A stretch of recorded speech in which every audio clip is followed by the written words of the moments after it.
My name is Darren Hupke, and this is Pixels and Polygons.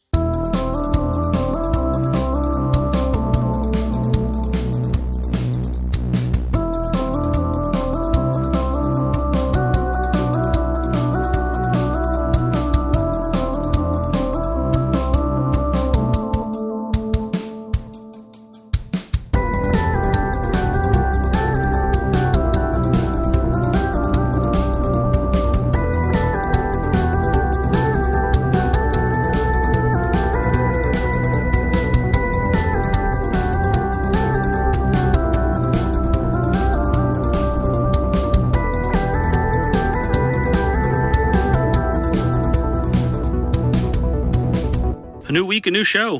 This is one day late for those listening along.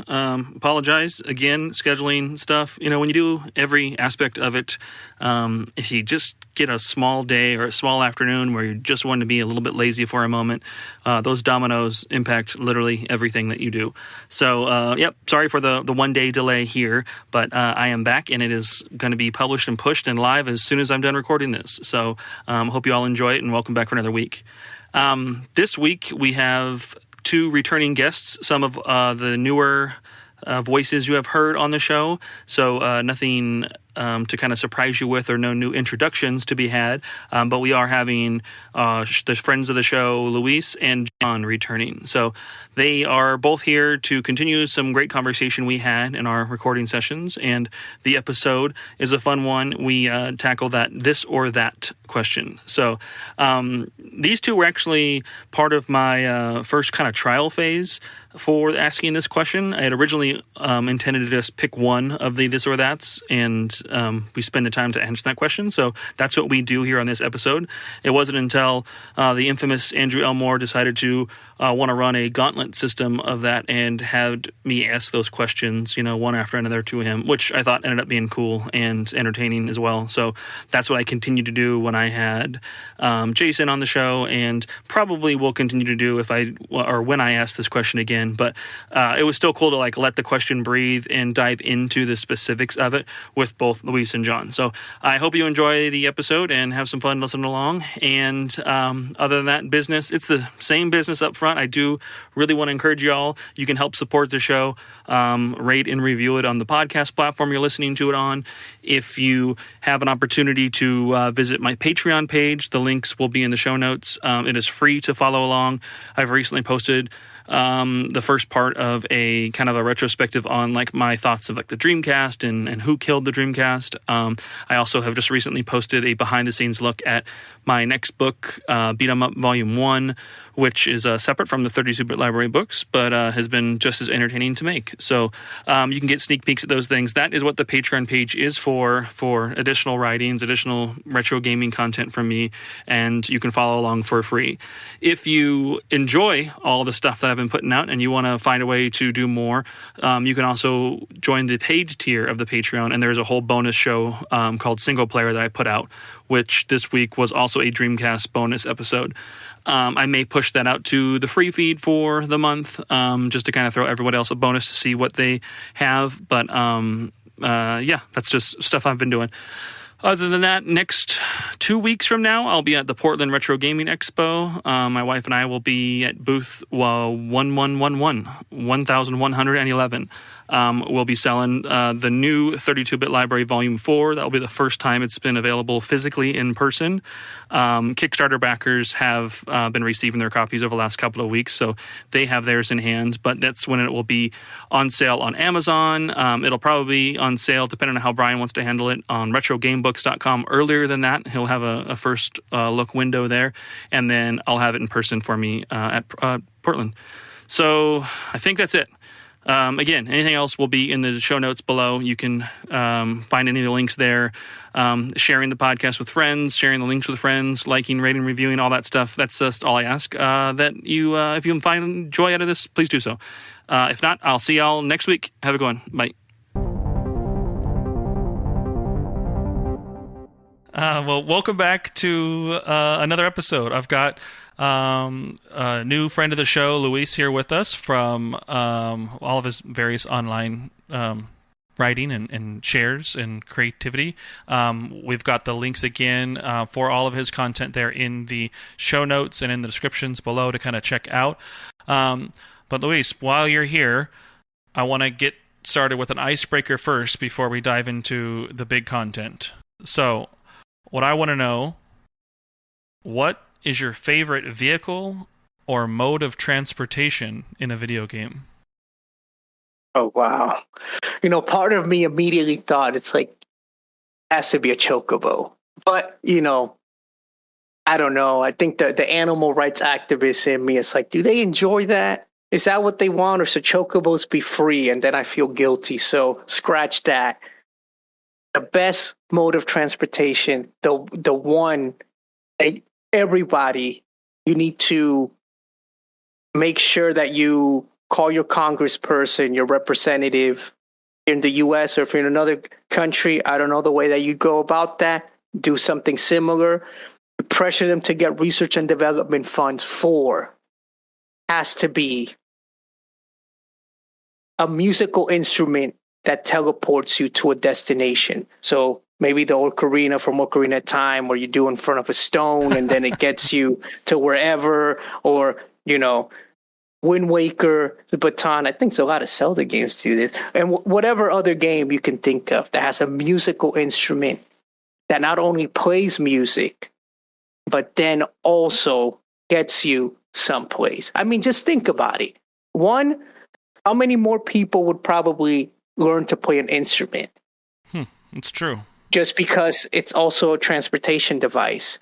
It would save us a lot of pain, when you turn on Spotify or somebody still, God forbid, listens to the radio or something, like where you hear these songs like, oh, this sucks.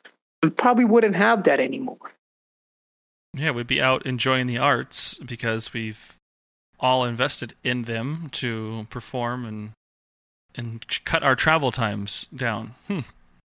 It'll be beautiful. It'll be beautiful. I mean, we already listen to music as we're traveling on a car, whatever. If you're commuting to public transportation or plane, you probably have your earphones on, you're listening to something. This way, you're doing the same thing. It's just way shorter. You're there like in 5 seconds. And it's probably less dangerous than if you get a teleporter, because it's not, I don't know how the science would work on this, but it probably wouldn't be like redoing like your atoms and your whole like structure. I don't know. Maybe I'm wrong. I don't know. Because it's fantasy, right? In fantasy, you don't deal with science. It's just magic. So you would hope that magic doesn't do that to you. I could be wrong, though. I could just be an idiot here. But, the science of the magic that's what I'm still going out for. on that. Yeah. That's a cool choice. But if I had to choose, it would be the baton from the Wind Waker, just because it's also a weapon. Theoretically, right? You can also probably just stab folks something in the eye at the very least to like get away and run. And also, Cell Shade Link is like the cutest Link. So it's like, that's definitely, I can't go wrong there. That's a good answer. That's a fun answer. I like that. All right. Well, what do we got? We have, we're going to do the this or that challenge. So this isn't necessarily a specific question, but I'm going to give you 2 surprise options, something like Mario or Sonic. That's not the choice, but something like that.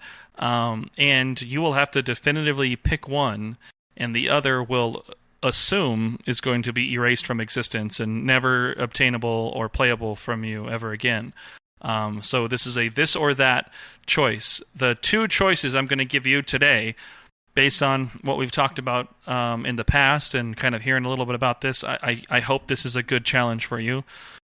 This or that. Final Fantasy or Dragon Quest?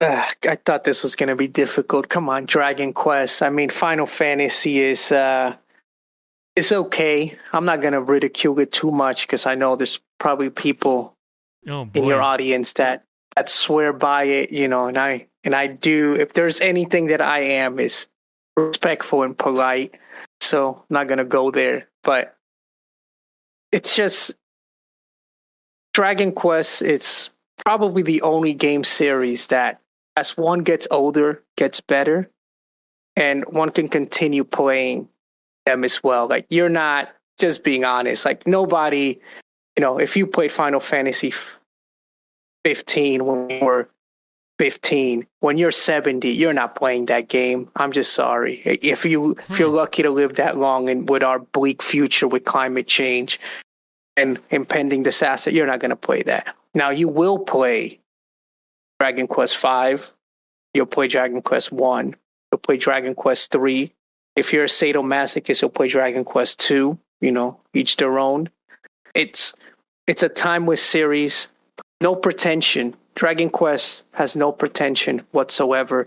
The gameplay, even from its very inception, even though they've also refined it as they go along, it's just something that you just go to, you understand it immediately. And the character designs by the late great Akira Toriyama just are some of the very best works of pop art out there.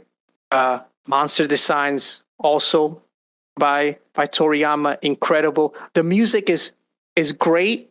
I'm not going to talk about the composer because I know he has a questionable history, but also rest in peace, but also incredible. It's the greatest video game series. I mean, I stand by that. You can see me in the street and ask me, and I'll go to bat for Dragon Quest.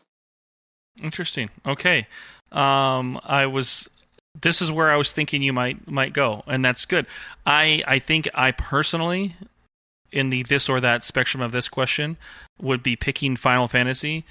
And it's based off of just exactly like just this ingrained nostalgia of like, I was just that right age to play Final Fantasy VII for the first time. And yes, I know it's potentially overcredited and overhyped and overdiscussed, but it doesn't change the fact that the experience I had with it was amazing, and one that I love to kind of go back and revisit and think about.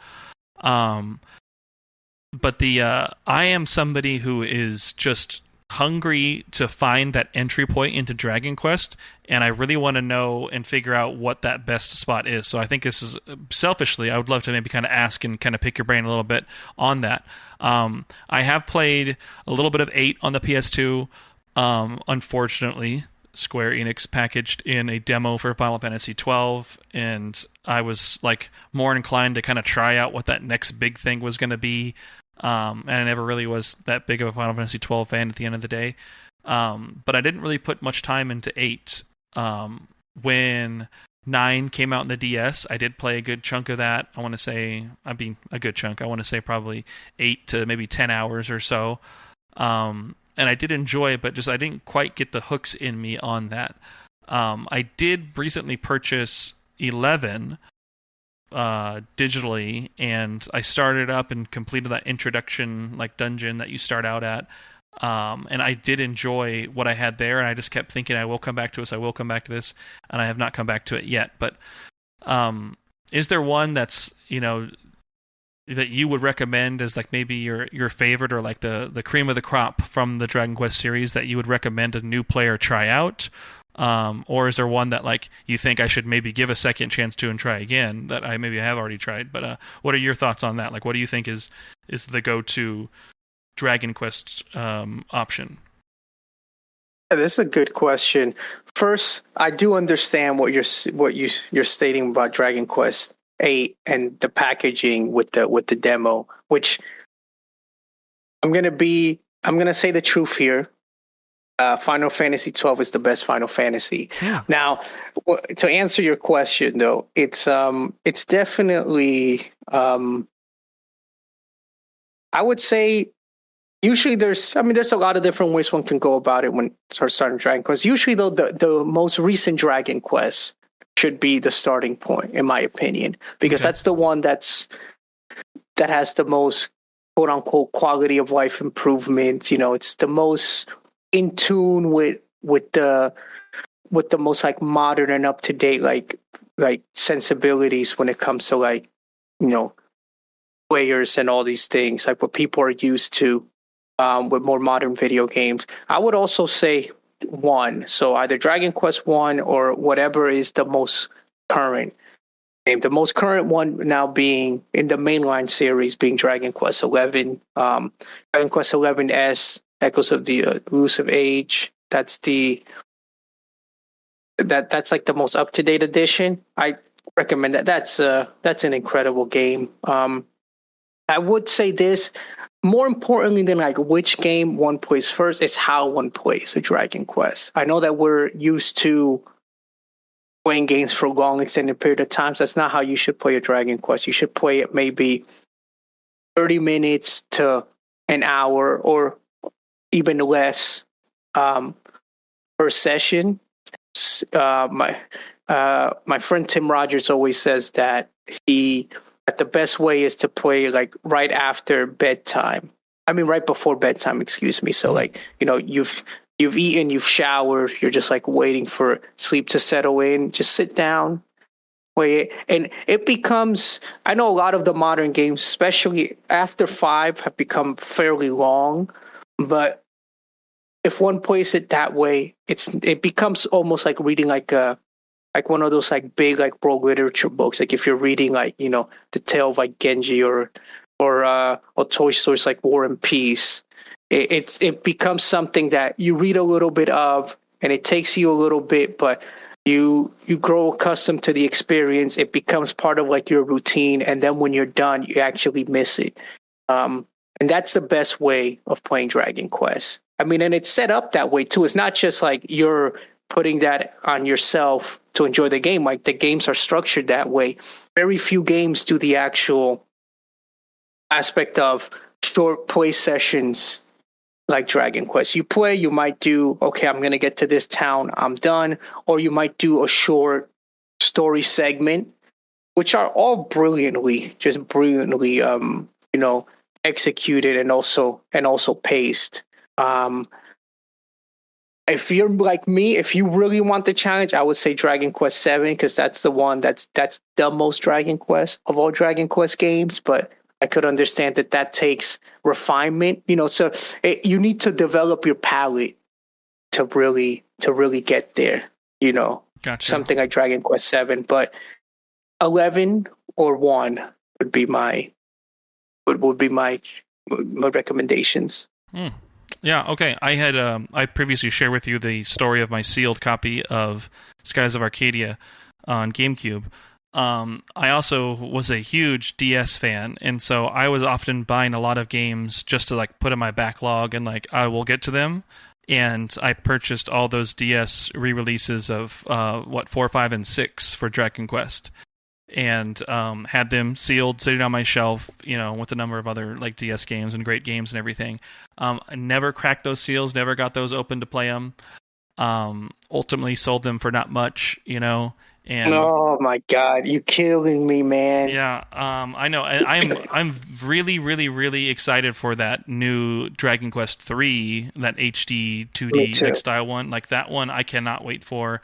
I have recently fallen back in love with like the RPG. Well, I mean, I've never fallen out of love with it. Just as I've become an adult and then now a parent with children and like working full-time job, like I just don't have as much time to play games as I used to. So like I just thought for sure, like my attention span, like no, I want to play like a bunch. I want to dabble in a little bit here and there. Now I've been so hyper focused to like, you know what? This is the game I'm playing right now. I am not going to buy another game or start up another game until I finish this or decide that I'm not going to return to this. But like I want to get the most out of what I'm playing and what I'm doing and everything. So a couple years back, like I played Persona 5, and then that led into like last year playing like Star Ocean Second Story R and Octopath Traveler 2. And there's more. I've played like a few more. I'm blanking on them.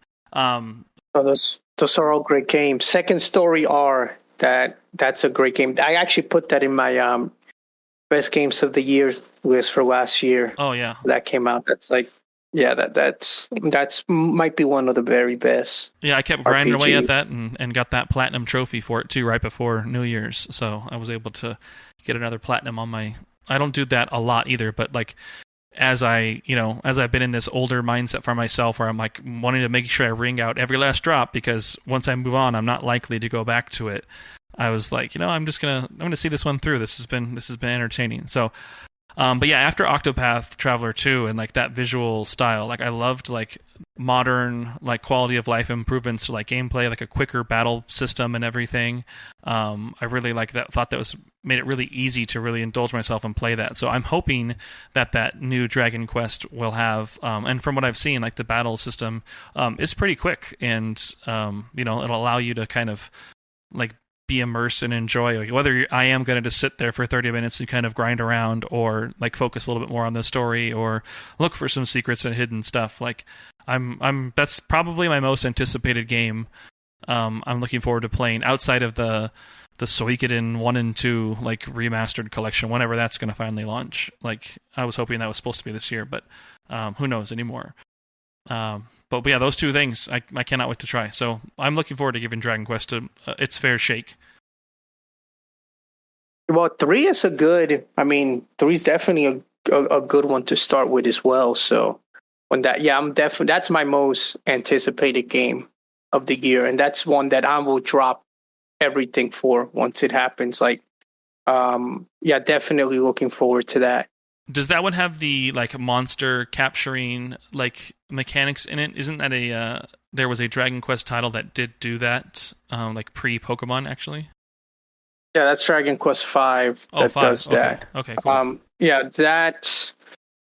No, I mean I don't know if they're gonna add anything to that, but no, not 3 does not. 3 does not have that. It does have. It's the first one to introduce like the class system, cool. Which Final Fantasy ripped off. Just that's another thing. Innovated and iterated upon. It took something good and maybe better. I don't know. Maybe in Final Fantasy V, but not 3. 3 didn't. Yeah, 3 didn't definitely, and 3 didn't innovate on that. But 5 definitely, and the greatest one, 12. I mean, if you've played the Zodiac Age one, it's incredible.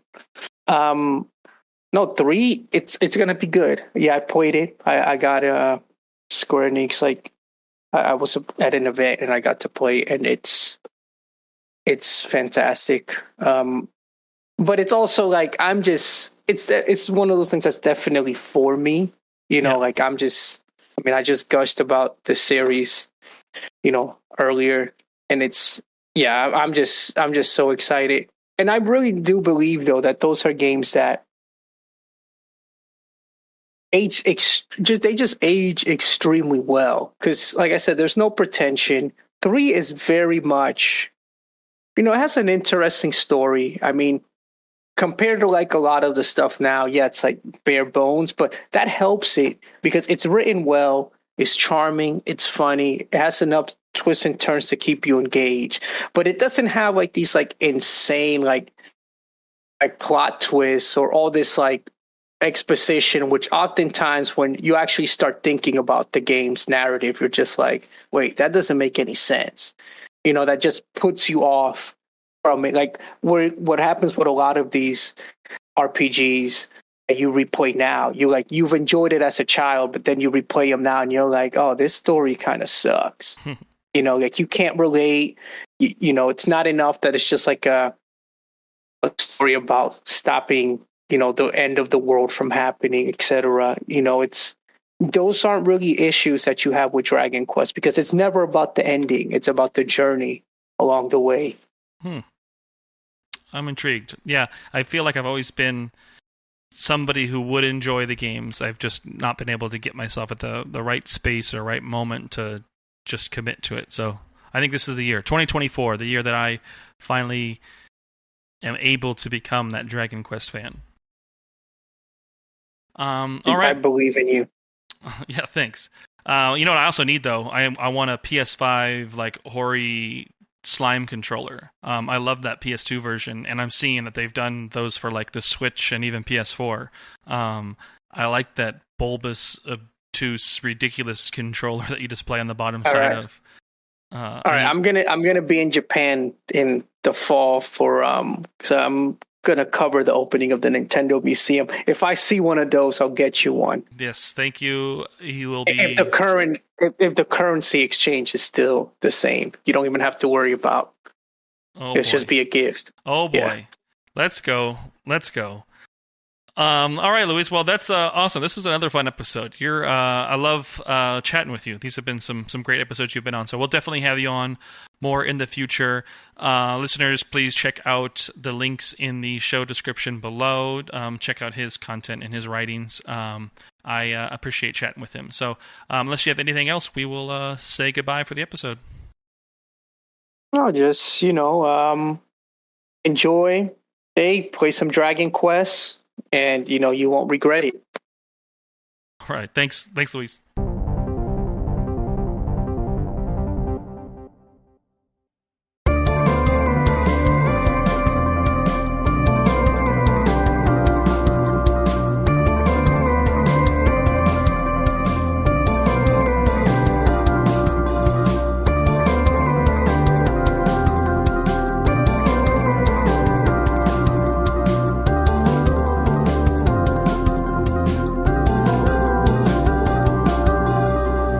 Thanks for joining me here.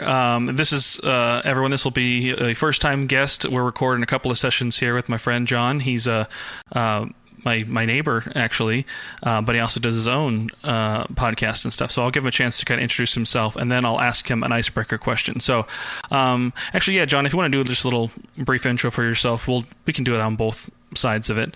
Tell us a little bit about who you are and what brought you to gaming, and maybe do a little plugs for yourself, and then once we're done, I'll give you the icebreaker. Oh man, I thought that was the icebreaker. All right, let's move into it then. Yeah. No, it's all good. So my name's John. I am one half of the Game Deflators podcast. We are of course, gaming podcast, but we also focus on things like Dungeons and Dragons, Magic the Gathering, tabletop, really anything you can think of. But our primary focus is on video games.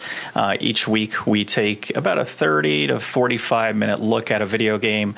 We'll dive into it, my co-host and I, and we essentially go over some of the key basic things that you would go through in like a demo. So is the video game, like graphically, does it kind of appeal to you? Are you getting that immediate, okay, cool, I really want to play this moving forward type of vibe coming from it? How does it control? Just general things that would really get you from that phase of, kicking that game on to like, all right, cool, I'm hyped to continue playing. And so when we do that, we decide, is a game inflated in price or deflated based on what it's selling for? So essentially, if a game is of value and we think it's worth grabbing, we'll typically say that it is deflated. It should be a higher price point. And if it's inflated, we feel it should be lower. Social media-wise, you can find us on thegamedeflators.com, our currently out-of-date website whenever you're listening to this.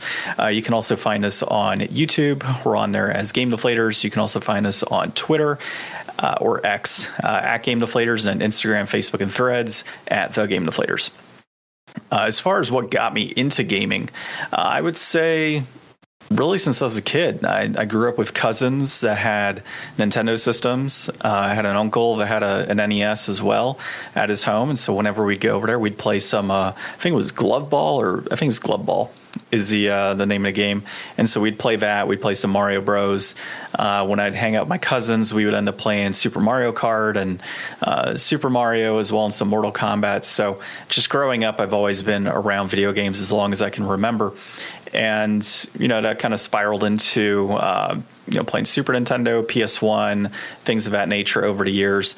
And then when I hit college, it was interesting. I went into like this little bit of a lull where I wasn't really playing a ton of games. And it was just about after that when I started getting a little money coming in, I got back into collecting. So it's been probably about 10 years now.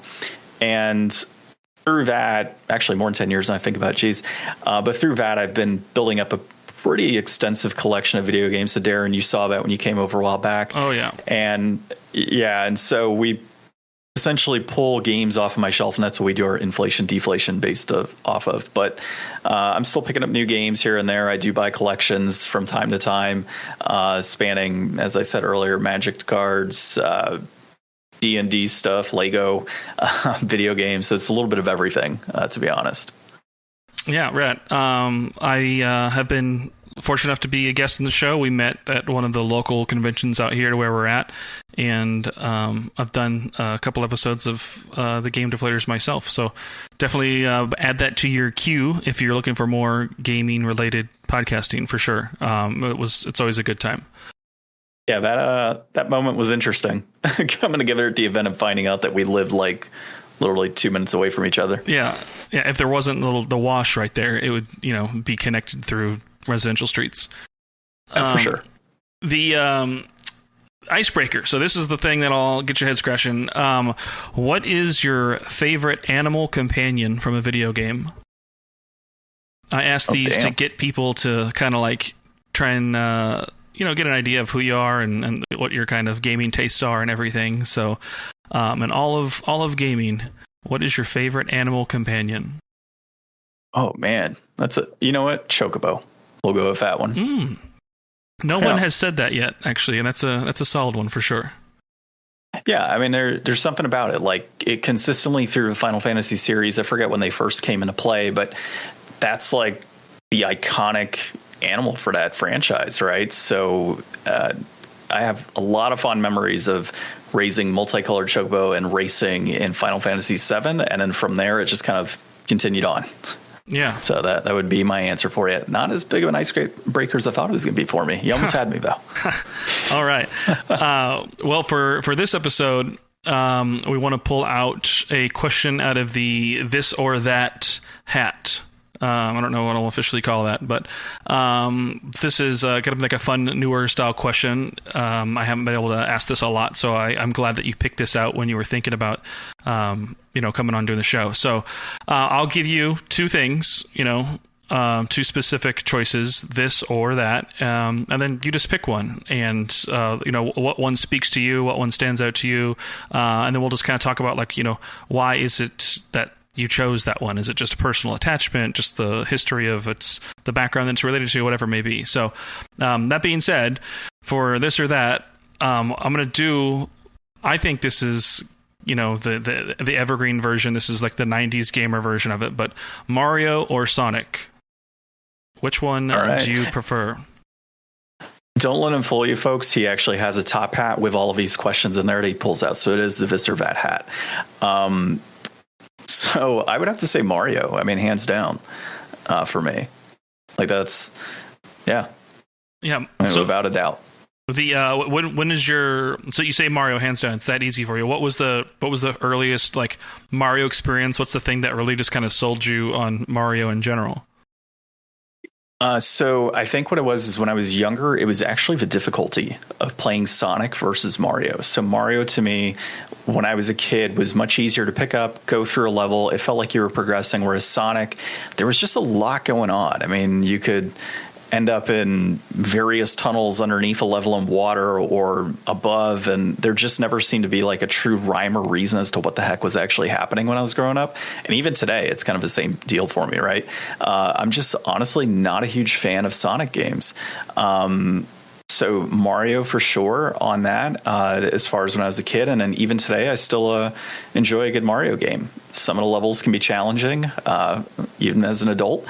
And there's just something about it, like Sonic, I just never really grasped me as like that family friendly, fun character growing up. It was just always, Sonic was kind of the big tough guy, and Sega was always like trying to punch her way through into the home, right? Whereas Mario just felt like that standard in gaming. So that would be for sure my selection there, and why. But when I think about the Sega Genesis versus the Super Nintendo, it's still a solid console regardless, right? And I actually enjoy collecting Sega Genesis games over Super Nintendo games because of like the clamshell case and things of that nature. Yeah, I love those cases. And just having that hard shell, like, plastic and everything, like it just felt more durable. And I like their like spine design and everything like that. There was like a real uniformity to it and everything.